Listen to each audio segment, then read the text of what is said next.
അച്ഛന് മുംബൈയിൽ ബിസിനസ്സാണ്. വർഷത്തിൽ ഒരു തവണ എന്നെ കാണാൻ ഇവിടെ വരും. അദ്ദേഹത്തോട് ഇതിനെക്കുറിച്ച് സംസാരിക്കണം. ഞാൻ പല പ്രാവശ്യം അച്ഛനോട് ചോദിച്ച അങ്കിൾ, ഞാൻ ഇന്ത്യയിലേക്ക് വരുന്നത് അച്ഛന് ഒട്ടും ഇഷ്ടമല്ല. അദ്ദേഹം ഈ ബോംബെ ബേസ് ചെയ്തുള്ള സിനിമയാകുമ്പോൾ കൂടുതലും ഹിന്ദി ആയിരുന്നു. ആ സിനിമയ്ക്കകത്ത് ഡയലോഗ് പ്രസൻറ്റേഷൻ എല്ലാം ഹിന്ദി ആയിരുന്നു.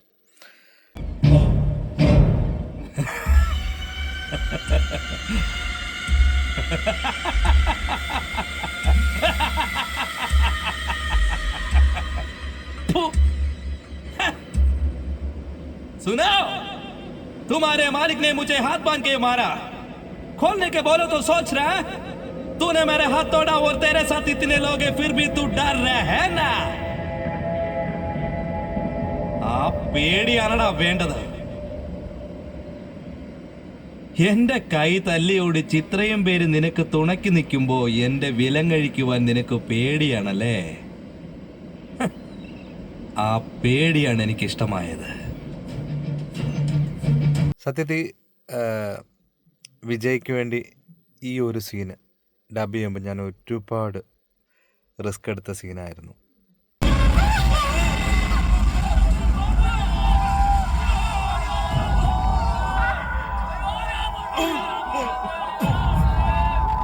ഇതിൻ്റെ പിന്നിൽ കളിക്കുന്നത് അച്ഛൻ്റെ അനിയനായ ഒരു ക്യാരക്ടറാണ്. അപ്പോൾ അദ്ദേഹത്തിൻ്റെ ഈ അത് പിന്നീടാണ്, ലാസ്റ്റാണ് ഈ മകനെ അറിയുന്നതും സ്വന്തം അച്ഛനെ അച്ഛൻ്റെ ബ്രദർ അല്ലെങ്കിൽ അനിയൻ തന്നെയാണ് കൊല്ലുന്നതെന്നൊക്കെ പിന്നീടാണ് വിജയ് എന്ന ആ ക്യാരക്ടർ അറിയുന്നത്, മകൻ അറിയുന്നത്.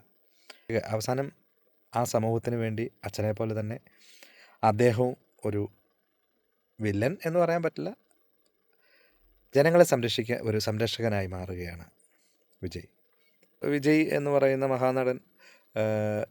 എവിടെ നിന്ന് വരുന്നു? ഓസ്ട്രേലിയയിൽ നിന്ന് വരുന്നു. ഓസ്ട്രേലിയയിൽ നിന്ന് വന്നതിന് ശേഷം ഇവിടെ മുംബൈയിലെത്തുന്നു. മുംബൈയിൽ ഒരു അധോലോകത്തിൻ്റെ ഒരു തലവനായിരുന്നു വിജയുടെ അച്ഛനായി അഭിനയിച്ചത് സത്യരാജാണ്. അപ്പം ഇതൊന്നും അറിയാതെയാണ് ഓസ്ട്രേലിയയിൽ നിന്നും മകൻ ബോംബെയിലേക്ക് വരുന്നത്, അല്ലെ മുംബൈയിലേക്ക് വരുന്നത്. പക്ഷെ അവിടെ വന്നു കഴിയുമ്പോൾ സംഭവിക്കുന്ന അച്ഛൻ ഇങ്ങനെ ഒരു അധോലോകത്തിൻ്റെ ഒരു അധിപനായിരുന്നു എന്നൊക്കെ പിന്നീടാണ് വിജയ്ക്ക് മനസ്സിലാകുന്നത്. അപ്പോൾ ഇവിടെ ഇന്ത്യയിൽ വന്നതിന് ശേഷം ഒരു പ്രണയം, ആ പ്രണയം അമല പോളാണ് ഹീറോയിൻ. അപ്പം ഈ പ്രണയത്തിൽ ആക്ച്വലി അമല പോൾ പ്രണയം നടിച്ച് വിജയെ വലയിൽ കൊടുക്കുക എന്നുള്ള ഒരു ഉദ്ദേശം മാത്രമായിരുന്നു. ക്രൈംബ്രാഞ്ച് ആയിരുന്നു അമല പോൾ. അപ്പം പാവം വിജയ്ക്ക് ഇതൊന്നും അറിയില്ല. പക്ഷെ അച്ഛനൊരു അധോലോകത്തിൻ്റെ തലവനായിരുന്നു. അദ്ദേഹത്തിൻ്റെ മകനായ ഇദ്ദേഹത്തെയും, അതായത് സത്യരാജിനെ അറസ്റ്റ് ചെയ്യാനായിട്ട് അയാളുടെ അടുത്തെത്തുവാനായിട്ട് ഇയാളെ കണ്ടുകിട്ടാൻ ബുദ്ധിമുട്ടായിരുന്നു. അപ്പം അയാളെ അറസ്റ്റ് ചെയ്യുക അല്ലെങ്കിൽ അയാളെ കസ്റ്റഡിയിലെടുക്കുക എന്നുള്ള ആ ഒരു ഉദ്ദേശത്തോടു കൂടി മാത്രമാണ് അമല പോൾ വിജയെ പ്രേമിക്കുന്നത്. അപ്പോൾ വിജയോട് പ്രേമം നടിച്ച് സത്യരാജിനെ അറസ്റ്റ് ചെയ്യുന്ന സമയത്താണ് വിജയ്ക്ക് പോലും ഇയാളൊരു അധോലോക രാജാവായിരുന്നു എന്ന് അറിയാൻ കഴിയുന്നത്. അങ്ങനെ അദ്ദേഹത്തിനെ അറസ്റ്റ് ചെയ്യുന്നു, അദ്ദേഹത്തിനെ കൊണ്ടുപോകുന്നു. പോകുന്ന വഴിക്ക് മറ്റ് എതിർ പാർട്ടിക്കാർ ബോംബ് വയ്ക്കുകയും വിജയുടെ മുമ്പിൽ തന്നെ അച്ഛൻ മരിച്ചു വീഴുന്ന ഒരു രംഗമുണ്ട്.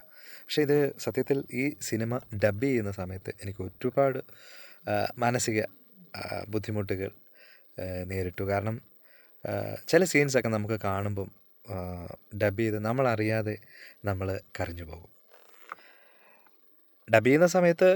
പക്ഷേ ആ സമയം അതിലേക്ക് നമ്മൾ കൂടുതൽ ആഴ്ന്നിറങ്ങുന്ന കൊണ്ടാവാം അങ്ങനെയൊരു സീൻ, അങ്ങനെയൊരു ഇത്. ശരിക്കും അപ്പം നമ്മളുടെ ഒറിജിനൽ ഒരു വോയിസ് ടോണ് നമുക്ക് അവിടെ നമ്മളറിയാതെ തന്നെ അത് പ്രസൻറ്റ് ചെയ്യാൻ സാധിക്കും നമുക്ക്. അപ്പോൾ തീർച്ചയായിട്ടും തലവയെക്കുറിച്ച് എനിക്ക് ഇത്രയേ പറയാനുള്ളൂ. വിജയ് സാറിൻ്റെ സിനിമകളിൽ വളരെ മനോഹരമായൊരു സിനിമയാണ് തലൈവ. അതും എനിക്ക് അദ്ദേഹത്തിന് ശബ്ദം കൊടുക്കാൻ സാധിച്ചു. നന്നായിട്ട് ഇപ്പം ഒരുപാട് വർഷമായി ആ സിനിമ ഞാൻ ഡബ് ചെയ്തിട്ട്. എങ്കിൽ പോലും ഇപ്പോഴും ആ സിനിമകൾ കാണുമ്പോൾ വളരെ സന്തോഷം തോന്നും.